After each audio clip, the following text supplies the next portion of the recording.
The movie begins by introducing James Harper, a skilled operative serving in a special military force.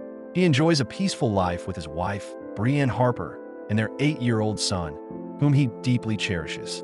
Recently, James has been undergoing treatment and physical rehabilitation due to a serious knee injury sustained during his deployment in Afghanistan. A few days later, James is summoned by his military superiors and informed that, due to medical issues, he is being honorably discharged. To make matters worse, they tell him he won't be receiving any severance package, claiming all the funds were used to cover his ongoing medical expenses. Even though James finds it difficult to accept the decision, he realizes there's nothing he can do to retain his position. Upon arriving home, James informs Brienne that he has lost his job and won't be getting any severance pay. He appears lost and worried, knowing they lack enough savings to get through the coming months, especially with so many bills pending. Despite his anxiety, Brienne comforts him, assuring him that they'll figure things out together and overcome the situation. Later that night, while James is fixing the roof, Brienne delivers devastating news. Mason, James's closest friend from the military unit, has taken his own life. Mason, like James, had been discharged from service several months prior. Fearing that James might be pushed toward a similar path, Brienne grows concerned, but James hugs her and promises he would never abandon his family, especially during such difficult times. The next day, as James attends Mason's funeral, a man named Mike approaches him. Mike turns out to be James's former superior in the Special Forces unit, who was also dismissed for similar reasons. Despite the past, their friendship remains intact, and Mike invites James over for dinner with his family. They haven't seen each other since Mike moved to a different place, so the invitation is a chance to reconnect. That evening, James arrives at Mike's home, and the two spend time sharing life updates over a meal. After dinner, they settle in to watch a football game and continue their conversation. During this time, Mike tells James that he's now working for a private company with significantly better pay. Hearing that, James asks if Mike can help him get into the company, as he's still unemployed and facing urgent financial demands, including outstanding household bills. The next day, Mike takes James to meet Rusty, the head of the organization where Mike is employed. Before bringing James on board, Rusty explains that the missions involved are extremely high risk and often dangerous. Given his current financial pressure, James has little choice but to accept the offer despite the dangers. In their discussion, it becomes clear that Rusty is a former military man himself, who left service to establish his own company. He assures James that all the company's operations are backed by government approval, so he wouldn't have to worry about legal consequences during missions. Once James officially joins the organization, Rusty assigns him his first task, a multi-week surveillance mission in Berlin. After returning home, James informs Brienne that he's secured a well-paying job, but the work requires him to be overseas for around 2 weeks. Left with no option, Brienne agrees.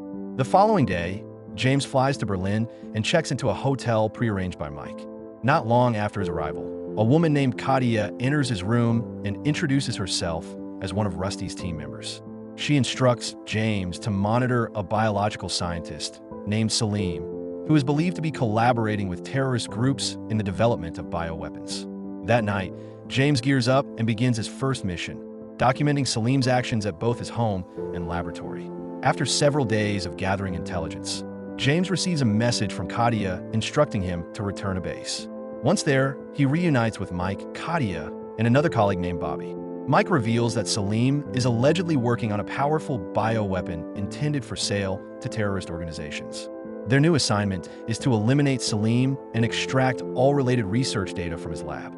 However, since the lab security system is directly connected to the local police, they must proceed with caution. As a contingency, they plan an escape route through nearby woods and river tunnels in case law enforcement intervenes. That night, they collect weapons and supplies before heading out to the location. Upon arrival, they stealthily take down the security personnel one by one, allowing them access to the laboratory. After checking the building, they locate Salim and immediately hold him at gunpoint, demanding access to his research data. Mike instructs Bobby to transfer the files, while James is told to kill Salim. Salim pleads for his life, insisting he's merely a scientist attempting to save lives through his research. He tells James about a backup of his data stored in a secure bank vault, which only his wife can access. However, James dismisses his pleas and administers a fatal chemical injection. Once Salim is confirmed dead, James sets the lab on fire to make it appear as though he died in an accident. Just as they're preparing to leave, two police vehicles arrive and surround them, prompting a shootout. Tragically, Katia and Bobby are killed, and Mike sustains a gunshot wound to his leg. Realizing the danger, James carries Mike into the forest and navigates through the river tunnel to escape. After surfacing, they pause in a secluded area where James provides emergency medical treatment, including a blood transfusion, as Mike is in critical condition. When Mike stabilizes, they plan to return to base. However, James's knee injury flares up again, making it impossible for him to walk. He tells Mike to go ahead and deliver the research to Rusty while he stays behind to recover. Mike agrees but instructs James to wait at a hotel named Salvina, where he promises to return for him. A few hours later, James, now able to move, heads to the Salvina hotel. In his room, he finds a passport left by Mike and a note saying he'll be back in 6 hours. However, after waiting a long time, Mike fails to show up, causing James to grow suspicious. He calls Rusty to ask about Mike, but Rusty claims their operation has been compromised and the police are searching for them. Rusty also says Mike never returned with the data and is presumed dead. He then asks James to share his location so a team can be dispatched to retrieve him. But once James sees the men Rusty sends, he senses something is wrong and chooses not to go with them. His suspicions are confirmed when Rusty, angry that James escaped, orders his men to track and kill him. As the men fire their weapons, James flees and manages to evade them during a pursuit. He eventually takes out two of Rusty's men beneath a bridge. Before dying, one of the men confirms that Rusty ordered the hit.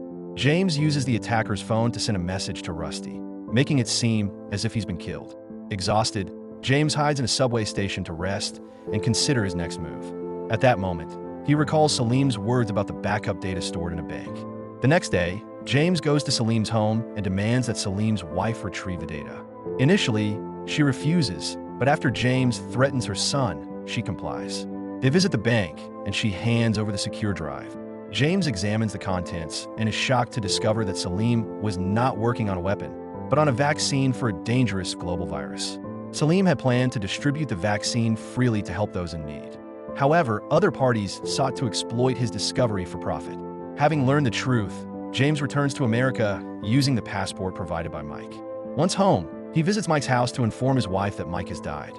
To his astonishment, Mike is alive, and James suspects that he might have colluded with Rusty to betray him. The next morning, James secretly tails Mike to uncover his intentions. But Mike notices and intercepts the tale.